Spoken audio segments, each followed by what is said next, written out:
¿Qué tal? Tenemos aquí a Alejandro Gómez, jugando de local de Argentina, del CMT Group y UCEMA. Nos va a presentar el efecto McCloskey y la decadencia argentina. Bienvenido. Muchas gracias, buenas tardes a todos.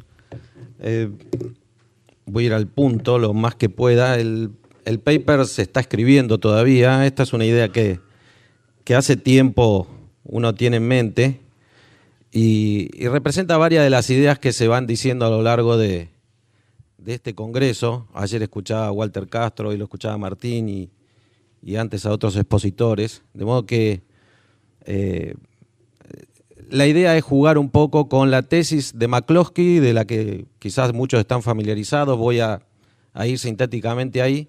Y luego ver el efecto que esto puede tener en la Argentina y tratar de entender un poco, son dos cuestiones, entender un poco este país tan raro, tan especial, tan que nosotros lo vemos en decadencia, como le pongo yo. A algunos se puede sorprender.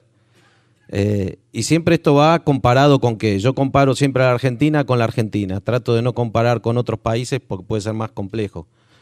Pero comparándolo con la Argentina, y nosotros vemos los últimos años, el país está francamente en decadencia. Y el populismo no solamente no disminuye, sino que crece. Un poco mi visión es, anticipándome, es que el populismo es la mayoría de los argentinos, ¿no? Dentro de la medida que esto pueda ser cuantificable, ¿no? Entonces, yendo un poco al trabajo de McCloskey, ¿cuál es la originalidad? Tiene un pensamiento original y controversial, ¿no? Que es esta idea de que no son las instituciones, no es la acumulación de capital lo que genera el gran crecimiento económico desde 1800 en adelante, sino que son las ideas, ¿no? Ella se plantea esto en esta trilogía que menciono acá, ¿no? Que habla sobre los burgueses, ¿no? Y básicamente, cuando ella se pregunta, bueno, ¿qué es lo que genera esto? Ahí señalo yo, ¿no? O resumo yo, mejor dicho. No fue la acumulación de capital ni las instituciones, sino que fueron las ideas lo que generaron el gran crecimiento, ¿no? Y acá un poco viene a patear el tablero de lo que muchos hemos aprendido, hemos leído, hemos repetido y todavía hoy consideramos que es válido, ¿no? Y esto nos lleva a otra cuestión interesante de estos días, que es que quizás los liberales a veces nos olvidamos de que académicamente hay que discutir y hay que estar en desacuerdo, y eso no significa ni ser ni mejores ni peores, ¿no? Algunos liberales veo últimamente que son más dogmáticos que los marxistas, ¿no? Y entonces no hay que sentirse incómodo por no estar de acuerdo, ¿no? Como dice Popper, todas las verdades son refutables, son falseables, tenemos que estar expuestos a la crítica. A nadie le gusta, yo no me gustaría que nadie se levante y me diga lo que está diciendo está mal. Pero si me dice por qué y me hace mejorar, mucho mejor, ¿no? Entonces, retomando, fuera de esta digresión, ella habla del liberalismo igualitario, ¿no?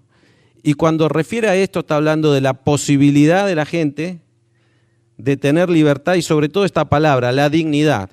Ella está refiriendo qué es lo que hace que cambie la sociedad a partir de 1800, esto que ella dibuja así como el palo de hockey, ¿no? Cómo a partir de 1800 la economía crece exponencialmente. Y lo que señala es que cambió la visión de la sociedad, ¿no? Antes lo apetecible, lo aspirable era ser noble y ahora es ser burgués. Y la dignidad del burgués que trabaja y produce riqueza, genera riqueza con su trabajo, no con las rentas. Y fíjese que es interesante esto porque ella señala en una parte de su trabajo, dice, en 1300, 1400 existían los burgueses, ¿no? del Renacimiento, pero ellos aspiraban a ser nobles. Por eso se construían palacios como los nobles, por eso trataban de casarse con familias nobles, obtener un título de nobleza. Esa era la gran aspiración. Se hacían retratar como nobles, etc. Dice, la gran diferencia es que a partir de esta época cambia eso. El noble empieza a sentir esa dignidad, ¿sí? Y señala acá estas 4 accidentes igualitarios. Dice, bueno, ¿cómo se dio esto? A lo largo de casi 300 años. La Reforma Protestante, la Revolución Holandesa, cuando se independizan de España, la Revolución Gloriosa de 1688 en Inglaterra, y luego la Revolución Francesa, la independencia de Estados Unidos. Las 4 R's estas que señala, ¿no? Y básicamente esta idea, y ya voy a la parte nuestra de Argentina, digamos, pero ella dice, hay un cambio ético y un cambio retórico respecto a los burgueses. Es esto que hoy está tan de moda, que se habla del relato, ¿sí? Ser burgués está bueno, trabajar y generar riqueza está bueno, inventar cosas está bueno. Y entonces, a partir de eso, dice, la acumulación de capital fue una consecuencia de este gran enriquecimiento. Y las instituciones, el tema ahí de gran debate, lo que hablaba Martín, lo que habló José, creo que ayer, y otros tantos, dice, las instituciones responden a las demandas de las personas, no surgen de la nada, ¿no? Y entonces acá viene con un tema que también está en Hayek, que es esto de, por más buenas instituciones que tengamos y que estén escritas y traigamos la Constitución de Estados Unidos, o en el caso de la Argentina, la Constitución de 1853, sin reforma, si la gente no cree, no funciona. Nosotros no podemos basarnos en principios, dice Hayek, ¿no? Si la gente no concuerda en su mayoría que los principios estos son buenos, por más instituciones que tengamos, la gente va a hacer trampa igual, ¿no? Aunque tengamos un reglamento que sea bueno, ¿no? Y entonces sobre lo que insiste ella, y que además es un punto central y difícilmente medible, ¿no? Acá está una parte controversial, ¿no? O sea, bueno, ¿cómo mido yo el impacto en el cambio de las charlas, las conversaciones de las personas? ¿Cómo hacemos que la gente empiece a ver como algo bueno cierto orden, la libertad individual, la posibilidad de generar riqueza, la posibilidad de que si sos pobre no es porque alguien está pensando cómo perjudicarte la vida, sino que quizás vos no estás trabajando lo suficiente o no se están dando condiciones necesarias, etc. Entonces, esto es lo que explica ella. Sintetizo acá una cuestión.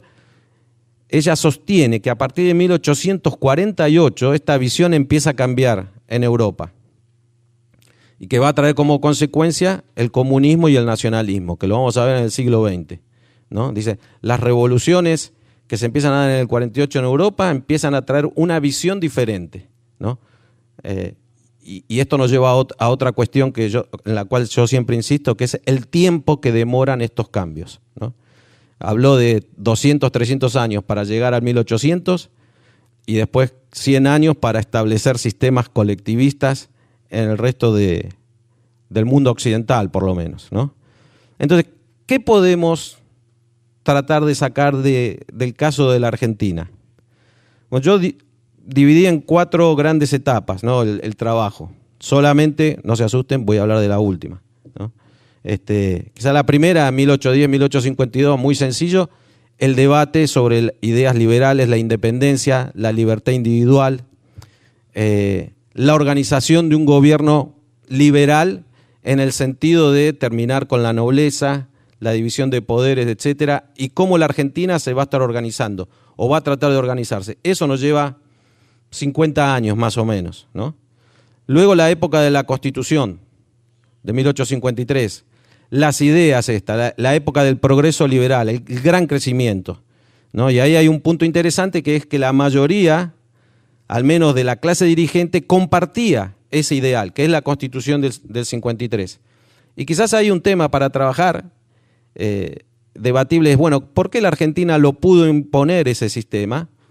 Y quizás porque los que llegaron a poblar el país eran inmigrantes que eventualmente no tenían derechos políticos y además venían a trabajar y que habían visto que trabajando progresaban, entre otras cosas porque también habían presenciado al menos la revolución industrial en una parte de Europa. Si bien los que vinieron a la Argentina la mayoría eran del sur de Europa, donde no había revolución industrial, pero ellos sabían de qué se trataba esta cuestión, ¿no? Y quizás no es casualidad que a partir de que se establece el sufragio universal para todo el mundo, hombres, por el momento, en 1912, y empiezan un relato más nacionalista, que inclusive empieza en 1900 en la Argentina, y más desconfiando del imperialismo económico de afuera, etcétera. Y esto tiene que ver con el relato. Si uno ve quiénes están escribiendo y quiénes son los escritores que influyen a la gente que hace la Constitución en 1853 y quiénes son los escritores que influyen a los políticos del radicalismo como Irigoyen y compañía a partir de estos años, ¿no? Y entonces ahí hay un antecedente muy fuerte del nacionalismo corporativo en la Argentina, desde el punto de vista de las ideas, y quizás el gran punto de quiebre es 1945 con la llegada de Perón.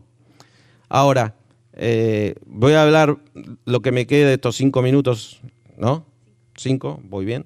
Estos 5 minutos que me quedan de esta última etapa, ¿no? Toda la demás es interesante ver y rastrear escritores, políticos, qué proponían, qué decían, y sobre todo también hacia dónde iba el mundo. Quizá una parte interesante de la Argentina es que cuando el mundo después empezó a girar para una cosa más moderada, la Argentina en el año 45 se alejó un poco más, ¿no? Tuvo ahí una divergencia. Entonces, le pongo ahí el número. Empieza en el año 45, por poner un año. Este es el año del famoso 17 de octubre, se lanza la candidatura de Perón. Perón llega a la presidencia en el año 46, pero al poder llegó en el año 45, ¿no? Pues ya ahí es un hombre con una influencia. Y entonces, la Argentina desde esa época hasta hoy tiene gobiernos populistas, ¿no? Ya fueran de los peronistas, los radicales y los propios militares, ¿no? Y el país estuvo expuesto a estas ideas desde ese momento, ¿no? A través de la educación, de los medios de comunicación. El monopolio del relato lo tiene el gobierno, la radio, la televisión, sobre todo la educación. Ayer Walter hablaba del tema de la educación, que más que educación es adoctrinamiento. Es interesante ver todavía los libros de colegios de hoy y los libros de clases de otras épocas, a veces más explícito, como en la época de Perón, y a veces más subrepticio, ¿no? Como en la actualidad, donde las ideas que subyacen en generaciones tras generaciones, esto no se cambia de un día para el otro, ¿no? Este es uno de los temas. La culpa la tienen los burgueses, la idea de la justicia social, ¿no? La idea de los derechos adquiridos, ¿no? Yo pongo acá, eso sería como una retroversión, ¿no? El derecho adquirido termina siendo un privilegio, ¿no? De aquellos que adquirieron esos derechos, por decir, funcionarios, empleados públicos, dirigentes sindicales, etcétera, inamovibles, ¿no? Yo soy movible en todos los trabajos que estoy, me rajan de uno para el otro, ¿no? Así, no hay alumnos, no vengas más. Pasa esto, no vengas más. No hay inamovilidad ahí, ¿no? Y así debe ser, digo yo, pero debería ser para todos, ¿no? Entonces, tener derechos adquiridos, tener privilegios. Contra lo que se combatía en 1800 se vuelve hacia atrás. Esta idea de que el otro me debe algo, y esto que señalaba Martín hace un rato, ¿no? De los pobres, ¿no? El ejército hablaba del ejército de reserva Marx, y este es el ejército de reserva electoral. Cuanto más pobres tengo, más electores tengo, dependientes de esta cultura planera, estos planes sociales que se eternizan. Una vez que se establecen, no se sacan nunca más. Todos los planes son como los impuestos, ¿no? Se ponen temporariamente, pero nunca terminan saliendo. Y eso,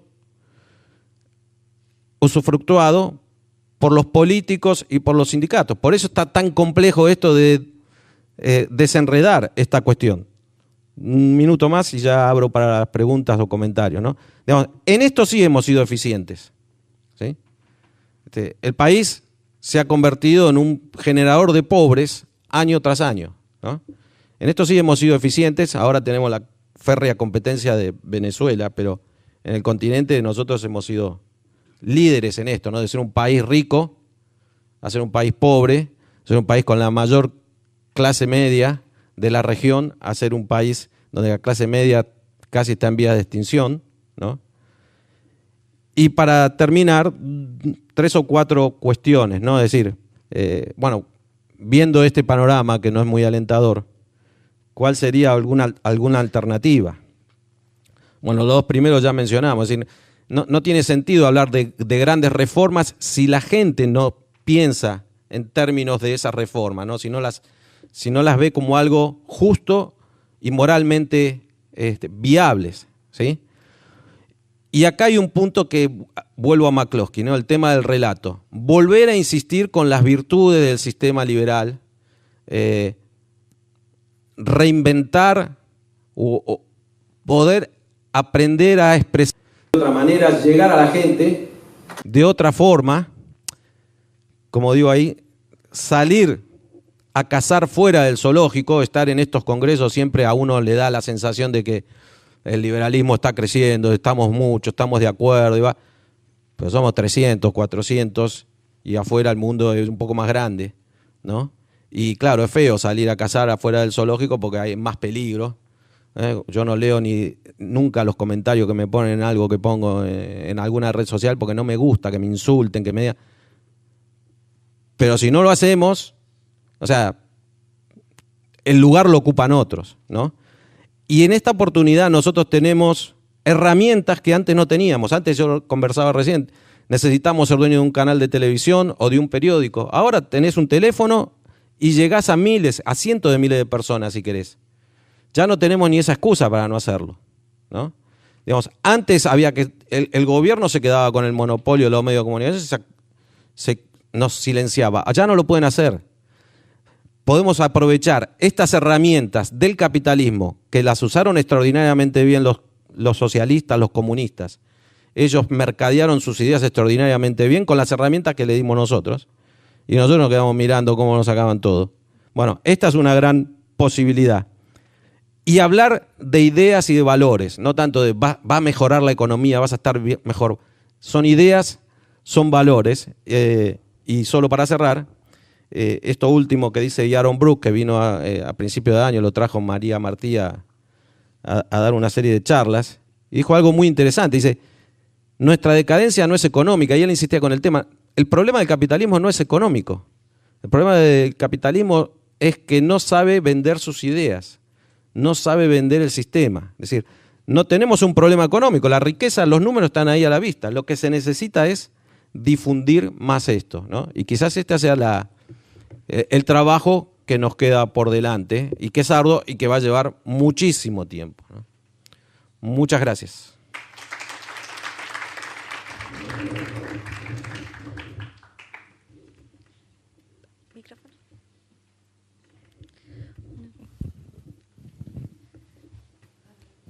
Hay tiempo para 3 preguntas cortitas o 2 extensas.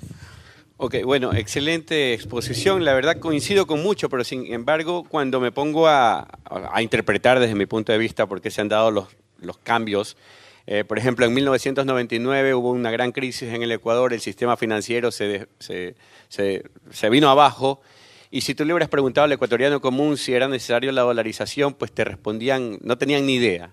Yo creo que al día de hoy, si le vuelves a preguntar a los ecuatorianos si creen en la dolarización, los ecuatorianos te dicen que sí, es la moneda de los ecuatorianos. Hubo un cambio institucional, luego la gente aceptó la dolarización, me parece. Y no es que hubo un cambio en el clima de opinión y luego la gente aceptó la dolarización. Por otro lado, yo creo que en realidad durante la Revolución Industrial se dieron una serie de hechos, unos shocks externos tecnológicos, una serie de cosas que cambiaron el nivel de productividad de determinadas cosas e hicieron que haya prosperidad. Luego la prosperidad se populariza, es algo que existe, es algo que veo, que analizo y que deseo.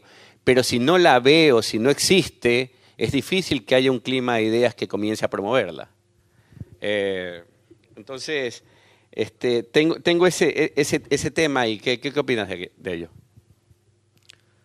No puedo contestar eso ni en una hora.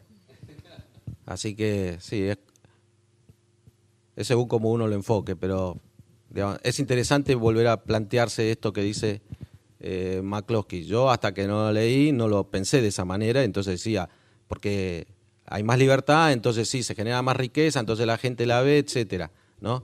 Pero lo que vos decís de Ecuador, me voy a meter en una cosa que sé menos todavía de lo que sé, que es ahí la gente había visto claramente que lo que estaba antes no servía. Entonces aceptaron eso, no saben por qué, saben que lo que estaba no lo querían, así que voy a probar algo distinto. Y después vieron que les funcionó, al menos les funcionó, y lo aceptan.